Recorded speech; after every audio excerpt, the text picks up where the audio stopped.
طلال، جب آپ press conference کیا کرتے تھے تو عمران خان آپ لوگوں کو موٹو گینگ کہتے تھے، تو اب اگر جنرل عاصم سلیم باجوہ آ کے پی ٹی آئی کی طرف سے پریس کانفرنس کریں گے تو آپ انہیں کیا کہیں گے؟ دیکھیں ایک تو میں بڑے ہم اصولی طور پر دیکھیں ہم وردی میں ہوتے ہوئے کوئی سیاست کرے اس کے خلاف ہے، وردی کے بغیر سیاست ان کا حق ہے، اب انہیں فیس کرنا پڑے گا۔ دیکھیں ڈنڈے سے as A D G I S P R چیزیں چلانا یا وردی کے روپ سے اور بات ہوتی ہے، سویلین سپوکس مین کے طور پر جب آپ ملک صاحب آپ کا سامنا ہوگا آپ نے میرے اور سوال جب کا آپ جواب نہیں پوچھیں دیا گے آپ نے۔ وہ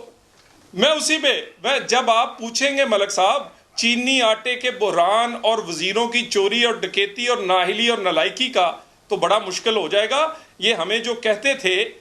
میں کوئی ایسا نام تو نہیں رکھنا چاہتا، لیکن خان صاحب کی یہ اپنی ٹیم نہیں، یہ مانگے تانگے کی ٹیم ہے، یہ ادھر ادھر سے پکڑ کے لائے گئے لوگ ہیں۔ دیکھیے کارکردگی سے پتہ اچھا، چلے گا۔